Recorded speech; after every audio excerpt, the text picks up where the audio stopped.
अनंत अथाह शून्यता थी, लेकिन उस शून्यता में भी एक स्पंदन था, एक ऐसी अदृश्य और अकल्पनीय शक्ति जो देवों के देव महादेव और सृष्टि के पालनहार श्री हरि को भी अपने अधीन रखती है। योगी और महर्षि उस परम रहस्य को एक ही नाम से पुकारते हैं, महामाया। आखिर ये महामाया कौन है? क्या ये कोई देवी है या वो माया जाल जो इस पूरे ब्रह्मांड को चला रहा है? आइए अध्यायों के माध्यम से इस परम सत्य की यात्रा पर चलते हैं।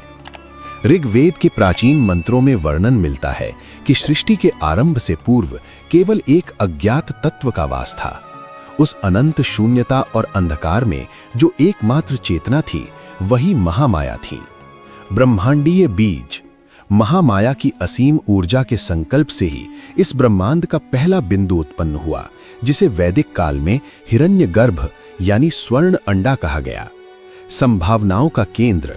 ये कोई साधारण आकार नहीं था, ये एक ऐसी घनीभूत ऊर्जा थी जिसके भीतर भूत, वर्तमान और भविष्य के सारे रहस्य, समय, काल और स्थान दशा कैद थे। देवताओं का प्राकट्य। इसी हिरण्यगर्भ की ऊर्जा से भगवान विष्णु का प्राकट्य हुआ और उनकी नाभि से निकले कमल पर ब्रह्मा जी विराजमान हुए।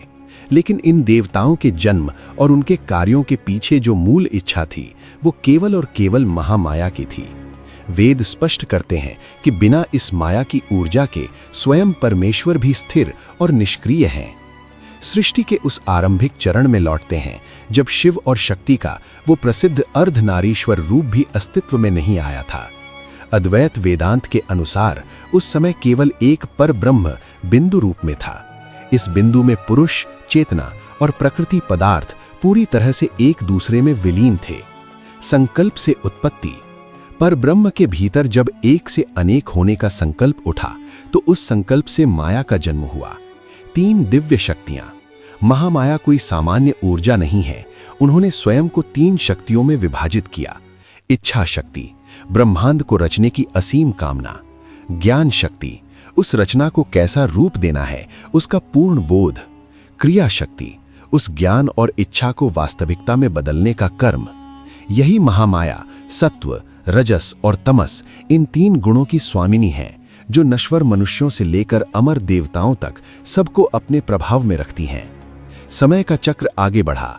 प्रलय काल का वो समय था जब संपूर्ण ब्रह्मांड एक असीम जल निधि कॉस्मिक ओशन में डूबा हुआ था। श्री हरि विष्णु अनंत नाग यानी शेष नाग की शैया पर गहरी निद्रा में लीन थे। योग निद्रा का प्रभाव।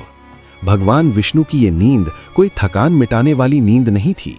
स्वयं भगवती महामाया ने योग निद्रा का रूप धारण करके विष्णु जी की चेतना, ज्ञान और कर्म शक्ति को ढक रखा था। मधु और कैटभ की उत्पत्ति। उसी अचेतन अवस्था में भगवान विष्णु के कानों के मैल यानी मल से 2 अत्यंत भयंकर और विशालकाय असुरों का जन्म हुआ। उनके नाम थे मधु और कैटभ। ये मैल कोई साधारण तत्व नहीं था, बल्कि ये भी माया के प्रभाव से ही जन्मा था।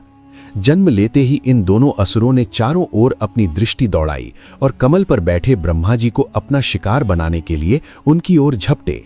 मृत्यु को अपने सामने देखकर सृष्टिकर्ता ब्रह्मा जी अत्यंत भयभीत हो गए। उन्होंने भगवान विष्णु को जगाने का हर संभव प्रयास किया, लेकिन महामाया के आवरण के कारण विष्णु जी टस से मस नहीं हुए।